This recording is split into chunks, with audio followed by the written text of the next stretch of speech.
Bueno, hermanos, ¿qué tal? Vamos a leer de Mateo, por favor, Mateo capítulo 7. Al final del Sermón del Monte, el Señor Jesús da unas reglas en cuanto a las enseñanzas que Él vino diciendo en este hermoso pasaje tan particular que tanto amamos y queremos, porque realmente el Señor está allí en el monte de Galilea, en uno de los montes del norte de Israel. No se sabe exactamente cuál sería el monte ese, pero es unos montes que el Señor Jesús eligió para dar estas máximas que tenemos desde el capítulo 5 inclusive hasta el 7.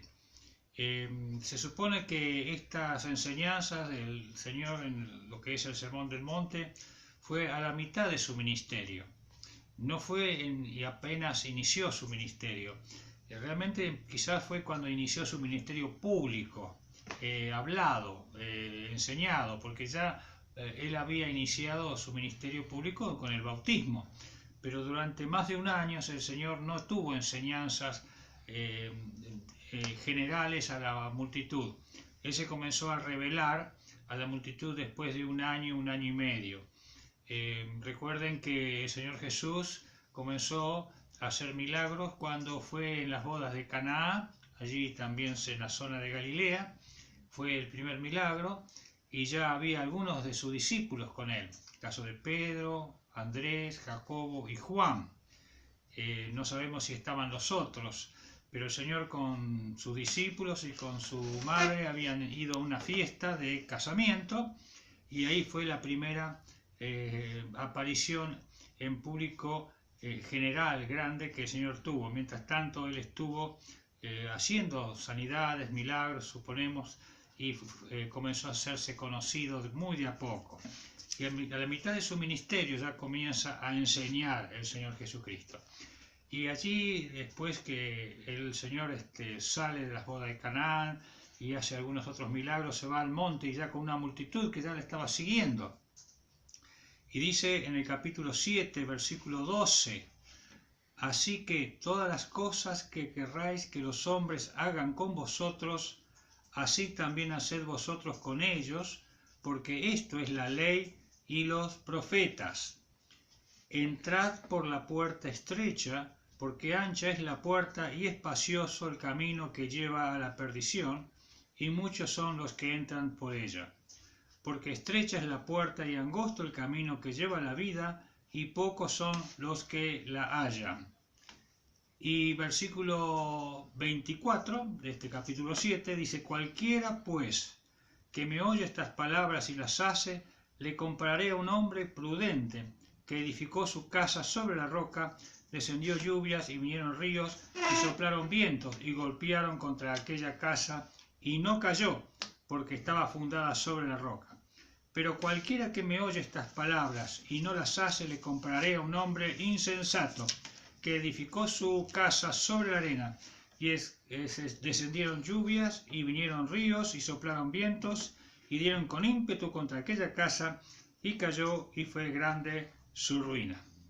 Bueno, culmina diciendo que cuando el Señor Jesús terminó estas palabras, la gente se admiraba de su doctrina, porque les enseñaba como quien tiene autoridad y no como los escribas. Bueno, aquí el Señor está marcando ya el final de su enseñanza y está dando a entender de que todo aquello que había enseñado,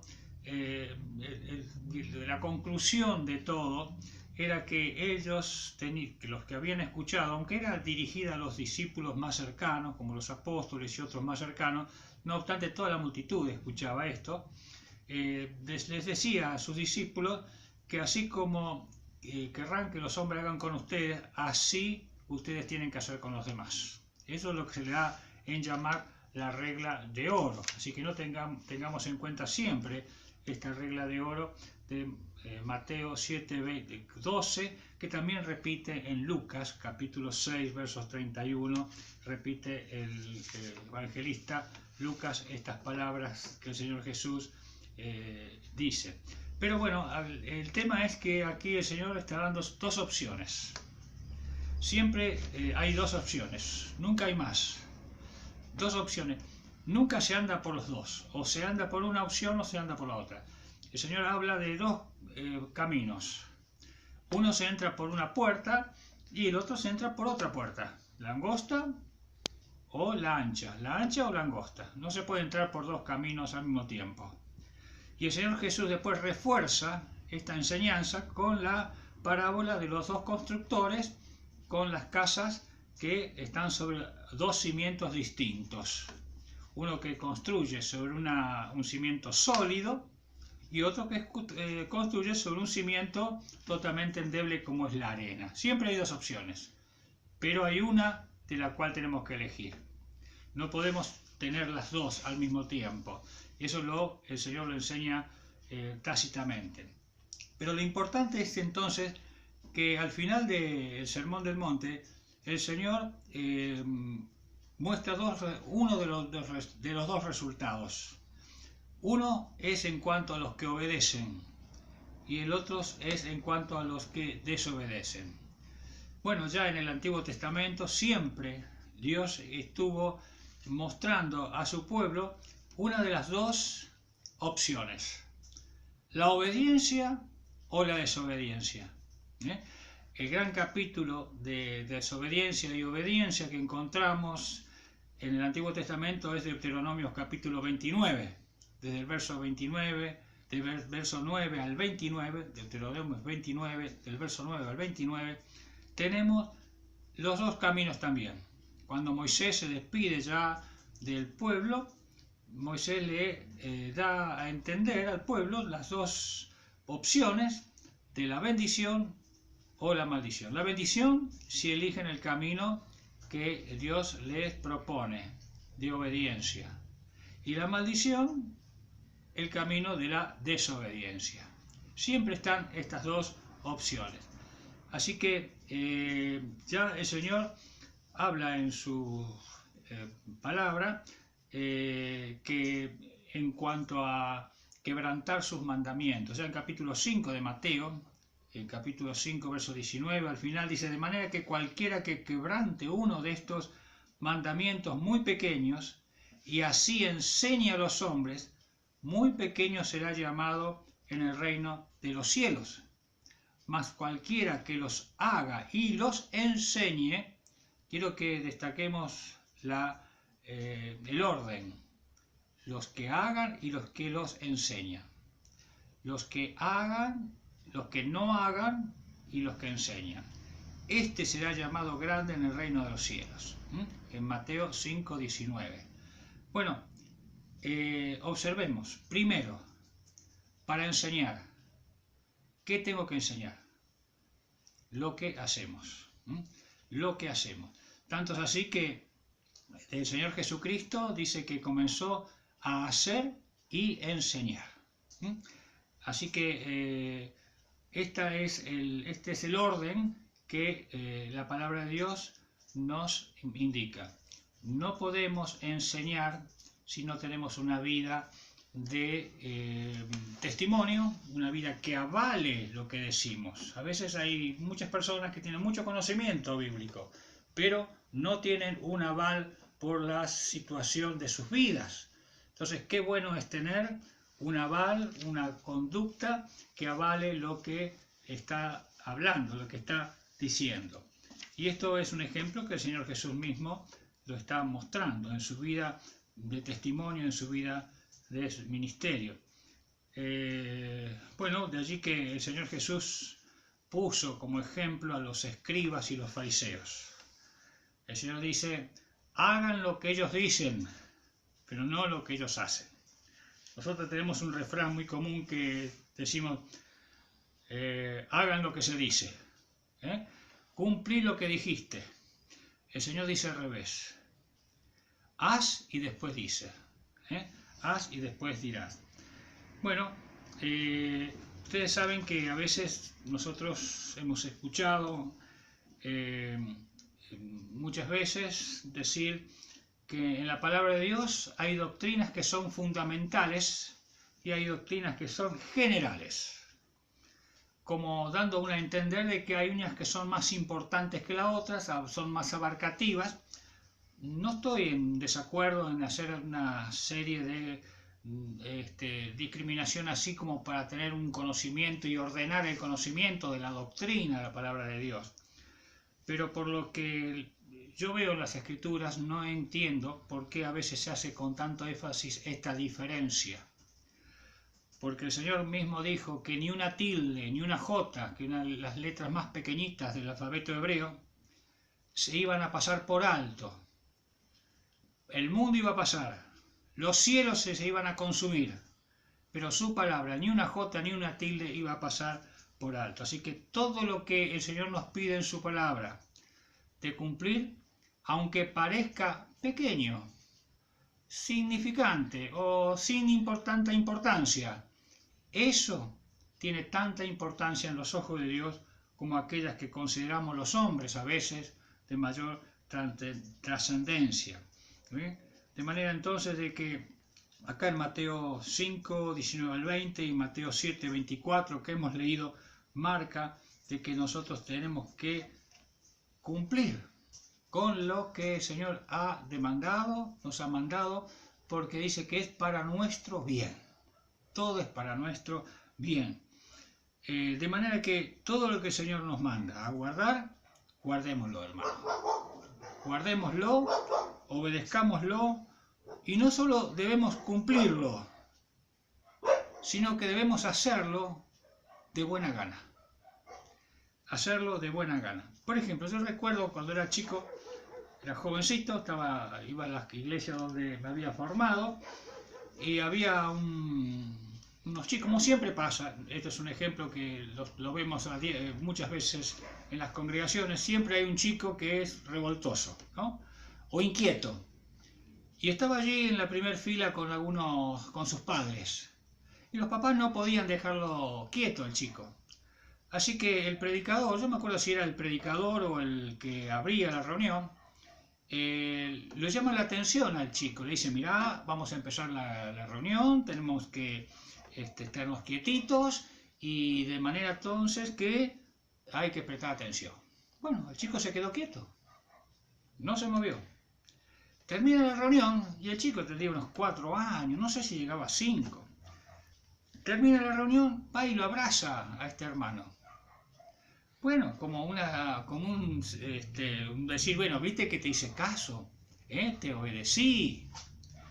Pero también supe de otros casos que ocurrió lo mismo en chicos así desobedientes, que los padres no lo podían dejar quieto, y el predicador, como ha ocurrido algunas veces, le llama la atención al chico.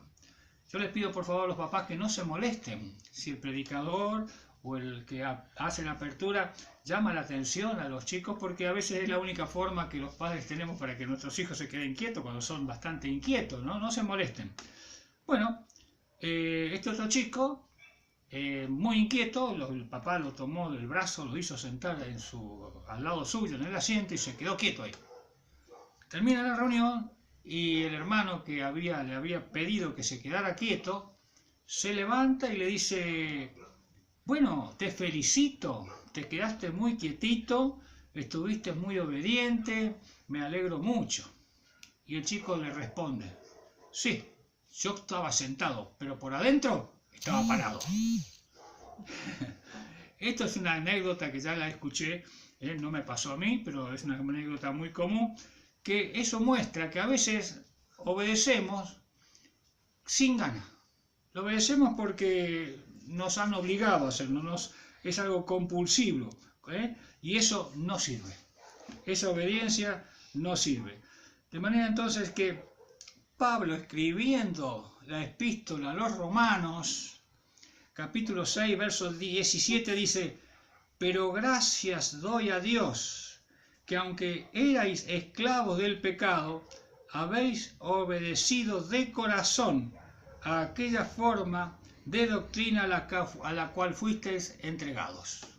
Qué hermoso. Pablo está exaltando a los romanos porque habían obedecido de corazón. No había sido compulsivo, había sido de voluntad, de ánimo pronto. Bueno, ustedes saben que en el Antiguo Testamento siempre se menciona la obediencia como un mandato. como hemos dicho, allí en Deuteronomios, capítulo 29, del 9 al 29 más o menos, están las dos opciones. Las pone como dos alternativas. Y dice el Señor allí que tenían que cumplir. Deuteronomios 13:4, por ejemplo, dice: en pos de Jehová vuestro Dios andaréis, y a él temeréis. Guardaréis sus mandamientos, y escucharéis su voz. A él serviréis, y a él seguiréis.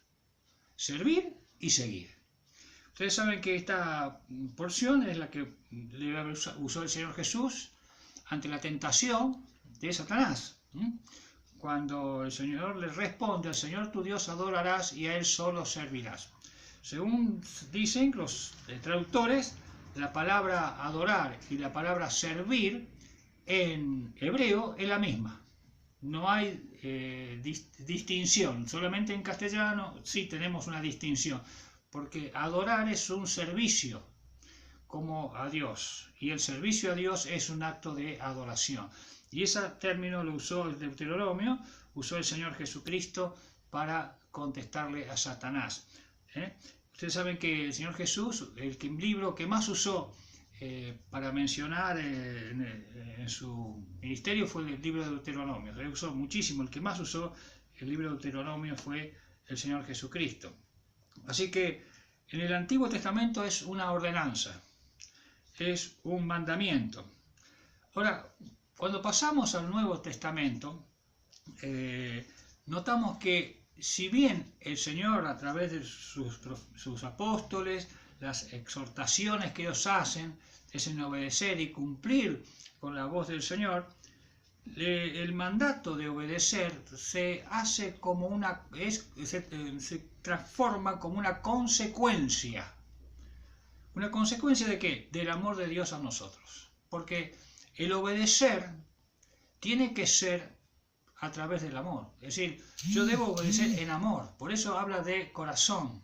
Por eso dimos el ejemplo de los niños. Uno que obedeció en forma compulsiva y el otro que obedeció en forma optativa. ¿Qué diferencia que hay? Una diferencia muy grande.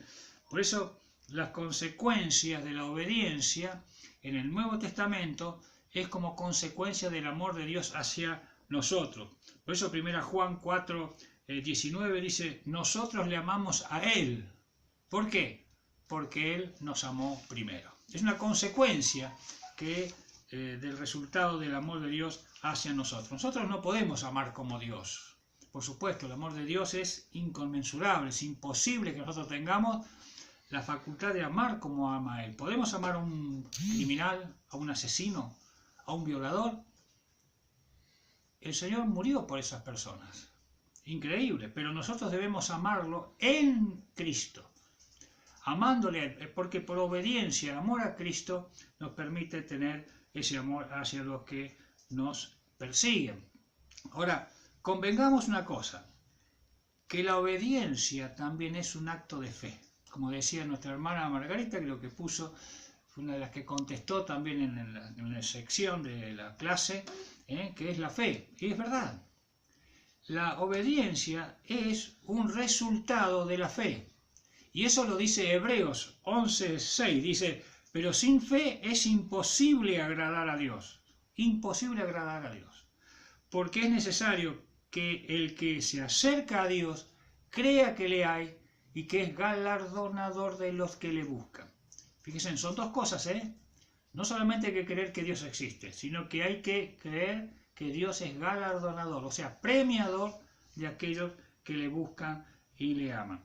Ahora, en capítulos 11 de Hebreos, ustedes van a notar que está una lista bastante larga de personas que han sido aprobadas por su fe. La lista, ¿con quién comienza? A ver, si tenemos, acá tengo el pasaje, ¿con qué comienza? ¿Quién es el primero que está en la lista? A ver, no me escucho. Ah, sí, muy bien, Abel. Abel es el primero que está en la lista. Muy bien. Dice, por la fe, dice capítulo 11, verso 4, Abel ofreció a Dios más excelente sacrificio que Caín. ¿Por qué comienza con Abel? ¿Por qué no comienza con Adán? Podría haber comenzado porque Adán creyó y Eva también creyeron a la promesa de la restauración de su vida del pecado. ¿Por qué? ¿Por qué les parece que empezó por Abel y no por Adán? Porque Adán había visto a Dios y Eva lo había visto. Ellos creyeron a Dios porque le vieron, pero Abel nació después. Abel no vio a Dios. Por eso Abel ofreció por fe, sin haber visto. Y ese es el resultado más maravilloso que tiene la fe, el no haber visto y sin embargo haber creído. Y esto lo podemos determinar por lo que hizo Tomás. Cuando Tomás estaba ausente, cuando el Señor Jesús se apareció a los discípulos, después, 8 días después, dice las Escrituras, apareció estando Tomás. Y el Señor le responde a Tomás: Tomás, mete tu mano en mi costado, tu dedo en mis manos, y ve que soy yo, y no seas incrédulo. Y entonces le dijo: Señor mío y Dios mío. Y el Señor le responde: porque me viste, Tomás, ¿creíste? Bienaventurados los que no vieron y creyeron. ¡Qué maravilla! La fe es el medio por el cual nosotros agradamos a Dios. Y bueno, la lista allí de Hebreos es muy larga, pero el último que se menciona en la lista, ustedes van a ver, que es Samuel. Después de Samuel, dice los profetas, todos los profetas. ¿Quiénes son todos los profetas? Los profetas que eran desde Samuel hasta Juan el Bautista, ¿verdad? Pero también hay una lista de aquellos que, sin haber sido liberados, como pasaron con los anteriores, sin haber sido liberados, dice el versículo 36, otros experimentaron vituperios, azotes y además de esto prisiones y cárceles, fueron apedreados, aserrados, puestos a prueba, muertos a filo de espada, anduvieron de acá para... Allí están los mártires de la fe, los centenares o miles de aquellos que murieron como ser por la esperanza viva del Señor. Tanto así que Isaías fue aserrado, cortado por la mitad por una sierra por el rey Manasés. Así que todos los profetas, si bien alcanzaron buen testimonio, no obstante, ellos fueron y murieron de tal manera. Así que, hermanos queridos, qué hermoso es poder obedecer al Señor de buena gana. Qué bueno es obedecer al Señor de corazón. Como dice el texto tan conocido por nosotros allí de 1 Samuel, se complace tanto Jehová de que se le obedezca más que de los sacrificios. Hermanos, qué importante. Miren, los creyentes estamos siempre presionados por el mundo. Siempre. El sistema de este mundo, el gobierno de este mundo, está guiado por Satanás y los demonios. El propósito de este enemigo, ¿cuál es? Desprestigiar la iglesia, desprestigiar a los creyentes. ¿Y a través de quién lo hace? A través de los creyentes que están débiles y de aquellos que no se han preparado y están así flojos, no se han alimentado. Satanás utiliza a los creyentes que están débiles. Una manera que este espíritu tienen en encontrar cristianos, estos espíritus tienen en encontrar cristianos débiles, flojos, descuidados, que no cumplen la voluntad de Dios, que no conocen la palabra de Dios y que no están dispuestos a hacer la voluntad de Dios. El enemigo lo que quiere es que haya un desfile de cristianos debilitados, de mal testimonio, para mostrarle al mundo que la obra de Cristo no era eficaz, que la iglesia no tiene sentido, que la obra del Señor no puede hacer nada en las personas, y que por eso de allí que los cristianos debemos permanecer firmes, fuertes, creciendo en la obra del Señor siempre, obedeciendo a sus mandatos. Hermanos, el Señor nos convoca a estar con Él, cuando estamos con Él, cuando escuchamos su palabra. El Señor promete una bendición especial a aquellos que le buscan de verdad. El Señor ha prometido su presencia en medio de nosotros. Cuando el Señor nos convoca de estar juntos, el estar juntos, tenemos que hacerlo, hermanos, porque el día que no estamos, el momento es el momento que nos debilitamos, nos aflojamos. Yo recuerdo cuando una señora, fui a otra congregación a predicar, y después de la reunión de la cena del Señor, la señora se iba. Y me conoció de muchos años, y me dice: uy, Pedro, dice, no puedo estar a escucharte porque sé que vas a tener la predicación, el ministerio, pero no puedo estar porque tengo el cumpleaños de mi nieto.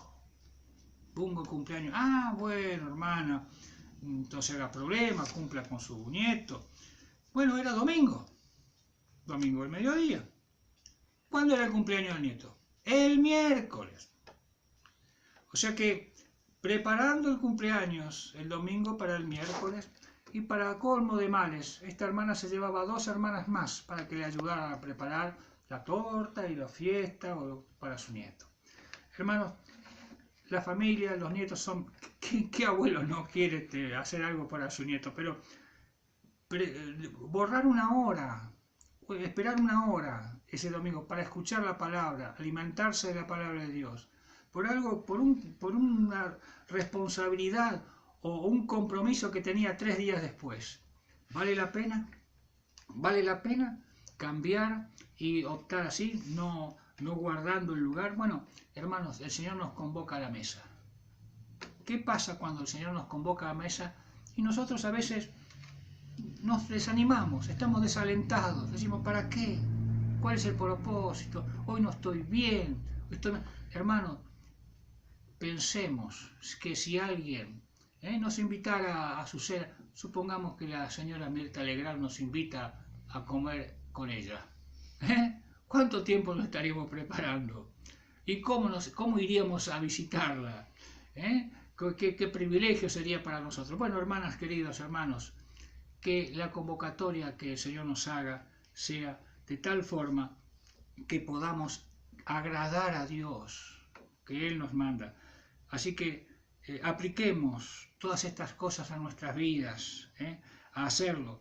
Dios nos ayude con este propósito. Todas las epístolas de Pablo, muchas de ellas, y las de Pedro, Juan, y Primera Pedro, y la de Santiago como Judas, están dirigidas a creyentes que sufrían padecimientos, y ellos fortaleciendo a los hermanos con la esperanza a vivir sin amargura, sin tristeza, y en medio de las hostilidades y persecuciones que ellos estaban viviendo, vivir victoriosamente. Recordemos que no es cuestión de conocimiento solamente de la palabra de Dios, sino de aquello que aplicamos a hacerlo. Que Dios nos ayude en este propósito, elegir el camino de la bendición. Hay un himno que dice: 2 únicos caminos hay, por ellos todos van, según el hombre escoja aquí, tendrá su eternidad. Hemos iniciado esta charla diciendo y hablando que Jesucristo indicaba que hay una de 2 opciones. Para entrar a la presencia de Dios hay una de 2 opciones. Los creyentes también tenemos una de 2 opciones: agradar al Padre o no agradarlo, cumpliendo en obediencia y en amor aquellas cosas que nos ha pedido, para que fortalecernos, para alentarnos y ser motivo de gloria y honra al nombre del Señor. Que el Señor les guarde y que muy pronto podamos vernos. Que el Señor les bendiga.